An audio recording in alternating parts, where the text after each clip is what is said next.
അടുത്തതെന്ന് പറയുന്നത് preference share ക്യാപിറ്റലിനെ കുറിച്ചാണ്. അപ്പം നമ്മൾ നോർമലി പ്രിഫറൻസ് ഷെയർ ക്യാപിറ്റൽ കൊണ്ട് ഉദ്ദേശിക്കുന്നത് എന്താ? ഇപ്പം കമ്പനിക്ക് ക്യാഷ് വേണം എന്നുണ്ടെങ്കിൽ അവർ ഷെയർസ് ഇഷ്യൂ ചെയ്യും. അപ്പം അതിൽ ഷെയർസ് ഇഷ്യൂ ചെയ്യുന്നതിന്റെ ഒരു ടൈപ്പിനെയാണ് നമ്മൾ പ്രിഫറൻസ് ഷെയർസ് എന്നുള്ള രീതിയിൽ ഉദ്ദേശിക്കുന്നത്. അപ്പം അത് എന്താ പ്രിഫറൻസ് ഷെയർ ഹോൾഡേഴ്സിനെ സംബന്ധിച്ച് അവർക്ക് കിട്ടാൻ പോകുന്നതെന്ന് പറയുന്നത് ഫിക്സഡ് ഡിവിഡൻഡ് കിട്ടും. അതുപോലെ തന്നെ ഇക്വിറ്റി ഷെയർ ഹോൾഡേഴ്സിനെക്കാട്ടിലും മുമ്പേ ആയിരിക്കും ഇവർക്ക് ഡിവിഡൻഡ് കിട്ടുന്നത്. ഇപ്പം കമ്പനി ക്ലോസ് ആയാൽ പോലും അവരിട്ടിട്ടുള്ള പൈസ എന്ന് പറയുന്നത് ഇക്വിറ്റി ഷെയർ ഹോൾഡേഴ്സിനെക്കാട്ടിലും മുമ്പേ അവർക്ക് തിരിച്ചു കിട്ടുകയും ചെയ്യും. അപ്പം ഏറ്റവും സിമ്പിൾ ആയിട്ട് പറഞ്ഞു കഴിഞ്ഞാൽ പ്രിഫറൻസ് ഷെയർ ക്യാപിറ്റൽ എന്ന് പറയുന്നത് ഫിക്സ്ഡ് ഡിവിഡൻറ്റും അതുപോലെ തന്നെ മറ്റ് ചില റൈറ്റിന്റെ കാര്യത്തിൽ പ്രയോറിറ്റീസും കിട്ടുന്നതിനെയാണ് നമ്മൾ പ്രിഫറൻസ് ഷെയർ ക്യാപിറ്റൽ അല്ലെങ്കിൽ പ്രിഫറൻസ് ഷെയർ എന്നതുകൊണ്ട് ഉദ്ദേശിക്കുന്നത്. ഇനി കോസ്റ്റ് ഓഫ് പ്രിഫറൻസ് ഷെയർ ക്യാപിറ്റലിലേക്ക് വരുമ്പോഴത്തേക്കും ഇപ്പം കമ്പനിയെ സംബന്ധിച്ചാണെങ്കിൽ പ്രിഫറൻസ് ഷെയർ ഹോൾഡേഴ്സിന്റെ പൈസ അവർ യൂസ് ചെയ്യുക. ഇപ്പൊ ക്യാഷ് എന്ന് പറയുന്നത് അതായത് പ്രിഫറൻസ് ഷെയർ ഹോൾഡേഴ്സ് തരുന്ന ക്യാഷ് അവർ യൂസ് ചെയ്യുന്നു. അപ്പം അതിന് കമ്പനിയെ സംബന്ധിച്ചാണെങ്കിൽ ഒരു ഫിക്സ്ഡ് ഡിവിഡൻഡ് ആയിട്ട് പ്രിഫറൻസ് ഷെയർ ഹോൾഡേഴ്സിന് കൊടുത്തേ പറ്റത്തുള്ളൂ. ഫിക്സ്ഡ് ഡിവിഡൻഡ് കൊടുക്കണം. അപ്പൊ ആ ഡിവിഡൻഡ് റേറ്റിന് വരുന്ന കോസ്റ്റിനെയാണ് നമ്മളിവിടെ cost of preference share capital എന്നതുകൊണ്ട് ഉദ്ദേശിക്കുന്നത്. ഏറ്റവും സിമ്പിൾ ആയിട്ട് പറഞ്ഞു കഴിഞ്ഞാൽ കമ്പനിക്ക് പ്രിഫറൻസ് ഷെയർ ഹോൾഡേഴ്സിന് കൊടുക്കുന്ന ഡിവിഡൻഡ് റേറ്റിനെയാണ് നമ്മൾ cost of preference share capital എന്നതുകൊണ്ട് ഉദ്ദേശിക്കുന്നത്. ഇപ്പൊ എക്സാമ്പിൾ പറയുവാണെങ്കിൽ കമ്പനിക്ക് 10% പ്രിഫറൻസ് ഷെയർ ഇഷ്യൂ ചെയ്താൽ 100 രൂപയുടെ ഷെയറിന് 10 രൂപയാണ് ഇയർലി കൊടുക്കുന്നത്. അപ്പം കോസ്റ്റ് ആയിട്ട് വരാൻ പോകുന്നത് 10% എന്നുള്ളതായിരിക്കും. അപ്പം അതാണ് അവിടെ വരുന്ന cost of preference share capital എന്നതുകൊണ്ട് ഉദ്ദേശിക്കുന്നത്. ഇവിടെ നമ്മൾ നേരത്തെ പഠിച്ചതുപോലെ രണ്ട് രീതിയിലാണ് വരുന്നത്. കോസ്റ്റ് ഓഫ് ഇർറിഡീമബിൾ അല്ലെങ്കിൽ പെർപച്വൽ പ്രിഫറൻസ് ഷെയർ ക്യാപിറ്റലും ഉണ്ട്. അതുപോലെ തന്നെ cost of redeemable preference share ക്യാപിറ്റലും ഉണ്ട്. ഇതിൻ്റെ അകത്ത് ഇർറിഡീമബിൾ അല്ലെങ്കിൽ പെർപച്വൽ എന്ന് പറഞ്ഞു കഴിഞ്ഞാൽ നേരത്തെ ഉള്ളതുപോലെ തന്നെ എൻ അല്ലെങ്കിൽ നമ്പർ ഓഫ് ഇയേഴ്സ് എന്ന് പറയുന്ന ഒരു സിറ്റുവേഷൻ വരുന്നില്ല. അതായത് കണ്ടിന്യൂ ചെയ്തുകൊണ്ടേ ഇരിക്കുന്ന പ്രിഫറൻസ് ഷെയർ ക്യാപിറ്റൽ ആണ് പെർപച്വൽ അല്ലെങ്കിൽ ഇർറിഡീമബിൾ എന്നതുകൊണ്ട് ഉദ്ദേശിക്കുന്നത്. പക്ഷേ ഇൻ റിയൽ ലൈഫ് നിങ്ങളുടെ അറിവിലേക്ക് പറയുവാണ്, ഇൻ റിയൽ ലൈഫിൽ ഇർറിഡീമബിൾ അല്ലെങ്കിൽ പെർപച്വൽ പ്രിഫറൻസ് ഷെയർ ക്യാപിറ്റൽ എന്ന് പറയുന്ന ഒരു സിറ്റുവേഷൻ ഇല്ല. കാരണം ഗവൺമെന്റ് റൂൾ പ്രകാരം 20 വർഷം വരെയാണ് മാക്സിമം ടൈം പീരീഡ് കൊടുത്തിട്ടുള്ളത് റിഡീം ചെയ്യാൻ വേണ്ടിയിട്ട്. രണ്ടാമത്തെയാണ് റിഡീമബിൾ പ്രിഫറൻസ് ഷെയർ ക്യാപിറ്റൽ. അവിടെ ഇത്ര വർഷം കഴിയുമ്പോഴത്തേക്കും റിഡീം ചെയ്തിട്ടുണ്ടായിരിക്കണം എന്ന് പറയുന്ന സിറ്റുവേഷൻ ആണ് വരുന്നത്.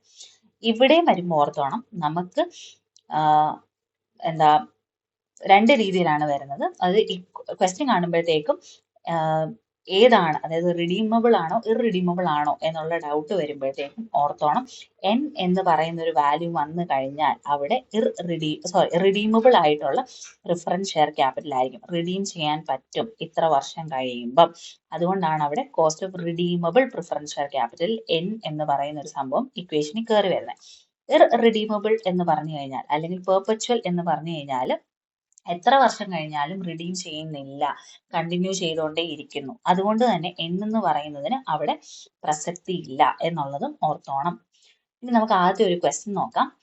X Limited proposes to issue 1,12% preference shares of 10 rupees each. Calculate cost of capital if the shares are issued at par, B at premium of 10%, at a discount of 5%. Issue expenses are estimated at 1% of face value. Ignore redemption period. പിന്നെ അതുപോലെ തന്നെ ഇവിടെ ഓർത്തോണം, നമ്മൾ ഇത്രയും അതായത് ഡെറ്റിന്റെ case പഠിച്ചപ്പോഴത്തേക്കും നമ്മൾ പറഞ്ഞു ആഫ്റ്റർ ടാക്സും ബിഫോർ ടാക്സിന്റെയും ഉണ്ടായിരുന്നു. പക്ഷെ അവിടെ നിങ്ങൾ ആലോചിച്ച് നോക്കിക്കേ, ഡെറ്റ് ഇപ്പോൾ ഒരു ബാങ്ക് ലോൺ എടുക്കുവാണ് എന്ന് പറഞ്ഞു കഴിഞ്ഞാൽ നിങ്ങളുടെ കയ്യിൽ നിന്ന് ക്യാഷ് പോകുന്ന സിറ്റുവേഷനാണ്. അപ്പം അങ്ങനെ വരുമ്പോഴത്തേക്കും ടാക്സ് ബെനിഫിറ്റ് എന്ന് പറയുന്നത് അവിടെ കിട്ടുന്നുണ്ട്. അതുകൊണ്ടാണ് ആഫ്റ്റർ ടാക്സും ബിഫോർ ടാക്സുമായിട്ട് ഡിവൈഡ് ചെയ്തേക്കുന്നത്. പക്ഷെ പ്രിഫറൻസിലേക്ക് വരുമ്പോഴത്തേക്കും ഡിവിഡൻഡ് ആണ് നിങ്ങൾക്ക് കിട്ടുന്നത്. മറ്റേടത്ത് എന്തായിരുന്നു, ഇൻട്രസ്റ്റ് പേ ചെയ്യുക ചെയ്തത്. ഇവിടെ വരുമ്പം ഡിവിഡൻഡ് ആയതുകൊണ്ട് തന്നെ, അതായത് മറ്റേടത്ത് ഇൻട്രസ്റ്റ് എന്ന് പറഞ്ഞാൽ പ്രോഫിറ്റ് ആണെങ്കിലും ലോസ് ആണെങ്കിലും നിർബന്ധമായിട്ട് നിങ്ങൾക്ക് കൊടുക്കാനുള്ള ക്യാഷ് കൊടുത്തു തീർത്തേ പറ്റത്തുള്ളൂ. ഇവിടെ വരുമ്പോഴത്തേക്കും പ്രിഫറൻസിന്റെ കേസ് വരുമ്പോൾ പ്രോഫിറ്റ് ഉണ്ടെങ്കിൽ മാത്രമേ ഡിവിഡൻഡ് തരുന്നുള്ളൂ. ഡിവിഡൻഡ് തരുമ്പോഴത്തേക്കും എന്താ, അത് നിങ്ങൾക്കൊരു ഇൻകം ആയിട്ടാണ് വരുന്നത്. ഇൻകം ആയിട്ട് വരുന്നത് കൊണ്ട് തന്നെ ഇവിടെ വരുമ്പോഴത്തേക്കും ബിഫോർ ടാക്സ് ആഫ്റ്റർ ടാക്സ് പറയുന്ന ഒരു സംഭവം, അതായത് ടാക്സ് ബെനിഫിറ്റ് എന്ന് പറയുന്ന ഒരു സംഭവം കയറി വരുന്നില്ല. എല്ലാ ഇക്വേഷൻ എന്ന് പറയുന്നതും, അതായത് നമ്മൾ നേരത്തെ 1 - t കൊടുത്താൽ മതിയായിരുന്നു എന്ന് പറയുന്ന ഒരു സിറ്റുവേഷൻ ഇവിടെ കയറി വരുന്നില്ല. കാരണം ടാക്സ് ഷീൽഡ് ഇല്ല.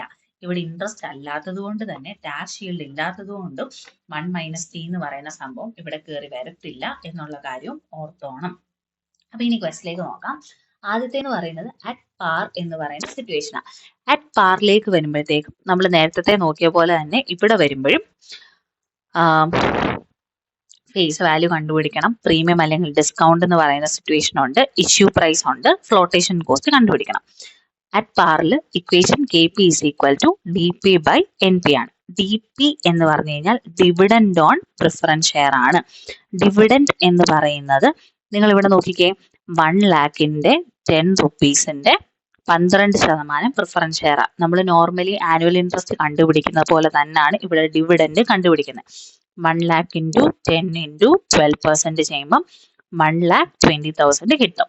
പിന്നെ എൻ പി എന്ന് പറയുന്നത് നെറ്റ് പ്രൊസീഡ്സ് ആണ്. നമ്മൾ ഇത്രയും നേരം ഡെറ്റിന്റെ ചെയ്ത പോലെ തന്നെ ഫേസ് വാല്യൂ എടുക്കണം. ഫേസ് വാല്യൂ എന്ന് പറയുന്നത് 1 lakh into 10 rupees ആണ്, 10 lakh. പ്രീമിയമോ ഡിസ്കൗണ്ടിലോ ആണ് എന്നുണ്ടെങ്കിൽ അവിടെ പ്രീമിയം ആണെങ്കിൽ ആഡ് ചെയ്യണം, ഡിസ്കൗണ്ട് ആണെങ്കിൽ കുറയ്ക്കണം. പക്ഷെ അറ്റ് പാർ ആയതുകൊണ്ട് തന്നെ ഇവിടെ ഒന്നും ചെയ്യണ്ട. ഡയറക്റ്റ് ഇഷ്യൂ പ്രൈസ് എന്ന് പറയുന്നതും 10 lakh തന്നെ വരും.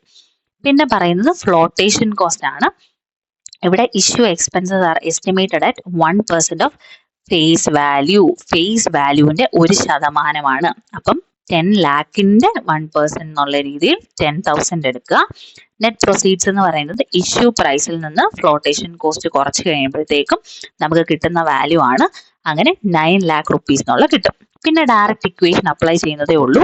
K P is equal to D P 1,20,000 ആണ്, ഡിവൈഡഡ് ബൈ 9 lakh ചെയ്യുമ്പം 12.12% എന്ന് പറഞ്ഞ് കിട്ടും. അടുത്ത ചെയ്യേണ്ടത് അറ്റ് എ പ്രീമിയം ഓഫ് 10% ആണ്. പ്രീമിയത്തിലോട്ട് വരുമ്പോഴത്തേക്കും വീണ്ടും ഇക്വേഷൻ എന്ന് പറയുന്നത് K P is equal to D P by N P. മറ്റേ ഇക്വേഷൻ യൂസ് ചെയ്യാത്തതിന്റെ കാരണം എന്നാ, എൻ ഇവിടെ പ്രസക്തിയില്ല, എൻ വാല്യൂ തന്നിട്ടില്ല. ഇഗ്നോർ റിഡംഷൻ പീരീഡ്, അതായത് എൻ വാല്യൂ ഇല്ല. അതുകൊണ്ടാണ് ഈ ഇക്വേഷൻ എടുക്കുന്നത്. അപ്പം ഡി പി എന്ന് പറയുന്നത് ഇവിടെ നേരത്തെ പോലെ തന്നെ 1 lakh into 10 rupees into 12% ചെയ്യുമ്പം 1,20,000 കിട്ടും. എൻ പി എന്ന് പറയുന്നത് ഇവിടെ പ്രീമിയത്തിന്റെ കേസ് ആയതുകൊണ്ട് നേരത്തെ ഇതിൽ നിന്ന് വ്യത്യാസം വരുന്നത് ഇവിടെ മാത്രമാണ്. അതായത് ഫേസ് വാല്യൂവിന്റെ 10% ആണ് പ്രീമിയം എടുക്കേണ്ടത്. പ്രീമിയം ഇൻ കേസ് ഇപ്പൊ പറയുവാണ് ഓഫ് നോർമലി നമ്മൾ ഫേസ് വാല്യൂവിന്റെ തന്നെയാണ് എടുക്കുന്നത്, അതല്ലാതെ മറ്റെന്തെങ്കിലും വാല്യൂവിന്റെ ആണ് എന്ന് പറഞ്ഞു കഴിഞ്ഞാൽ അവിടെ വരുമ്പോൾ ആ പെർട്ടിക്കുലർ വാല്യൂവിന്റെ 10% എടുക്കണം. ഇവിടെ പ്രത്യേകിച്ച് മെൻഷൻ ചെയ്യാത്തതുകൊണ്ട് ഡയറക്റ്റ് ഫേസ് വാല്യൂവിന്റെ തന്നെ എന്നുള്ള രീതിയിൽ തന്നെ എടുത്താൽ മതി. അപ്പം 1 lakh വന്നു. അപ്പൊ ഇഷ്യൂ പ്രൈസ് എന്ന് പറയുന്നത് ഇതും കൂടെ, അതായത് ഫേസ് വാല്യൂ പ്രീമിയവും കൂടെ ആഡ് ചെയ്തിട്ടുള്ളതാണ് 11 lakh വരുന്നത്. ഫ്ലോട്ടേഷൻ കോസ്റ്റ് എന്ന് പറയുന്നത് 1% ഓഫ് ഫേസ് വാല്യൂ ആണ്. നേരത്തെ പോലെ തന്നെ 10 lakhന്റെ 1% എടുത്ത് 10,000 എടുക്കുന്നു. അപ്പം ഇഷ്യൂ പ്രൈസിൽ നിന്ന് ഫ്ലോട്ടേഷൻ കോസ്റ്റ് കുറച്ചിട്ട് നെറ്റ് പ്രൊസീഡ്സ് കിട്ടി. പിന്നെ ഡയറക്റ്റ് ഇക്വേഷൻസ് അപ്ലൈ ചെയ്യുമ്പോഴത്തേക്കും 11.01 എന്ന് പറഞ്ഞ് കിട്ടും. ഡിസ്കൗണ്ട് വരുമ്പോൾ എന്നാ, പ്രീമിയത്തിൽ നിന്ന് ഏക വ്യത്യാസം എന്ന് പറയുന്നത് ഡിസ്കൗണ്ട് ആണെങ്കിൽ മൈനസ് ചെയ്യുക. പെർസെൻറ്റേജിലുള്ള വ്യത്യാസമുണ്ട്, 5% ആയിട്ട് മാറി.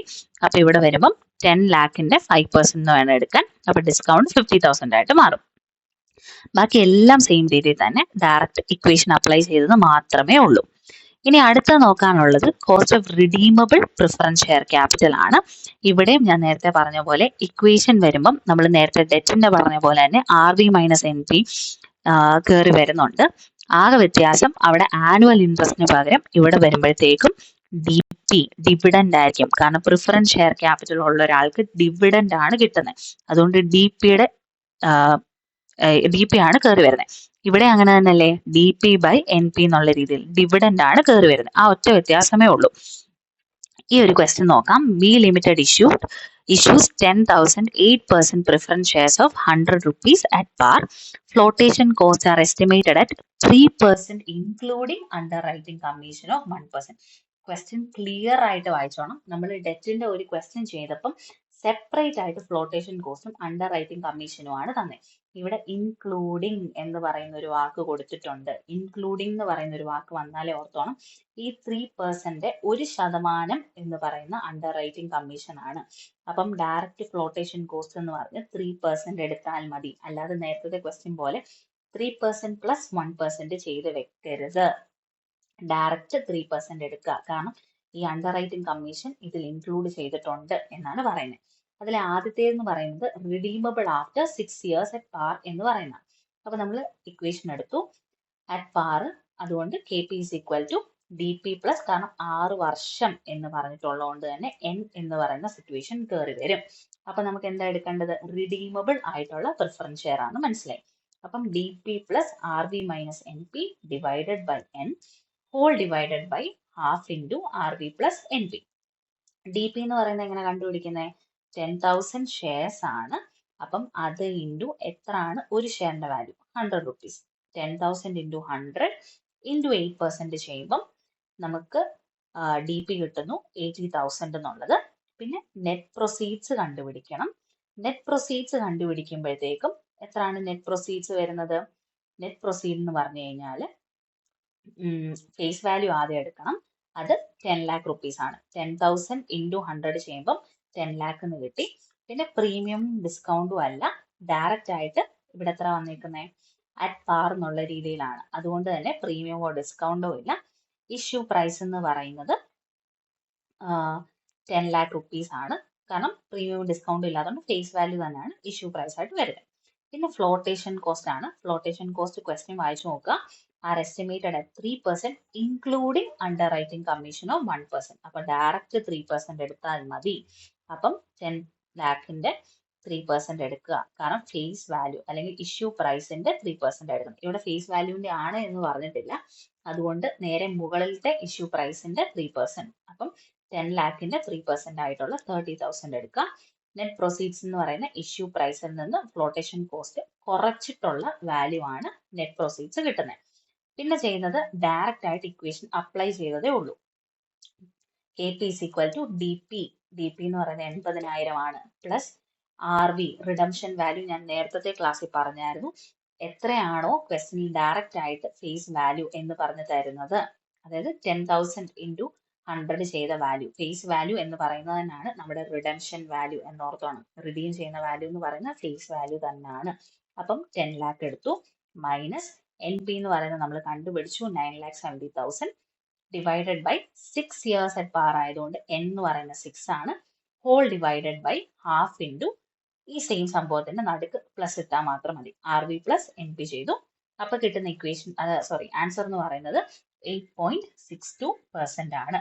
ഇതുപോലെ പ്രീമിയത്തിന്റെ കേസുള്ള 5% ട്രൈ ചെയ്ത് നോക്കണം.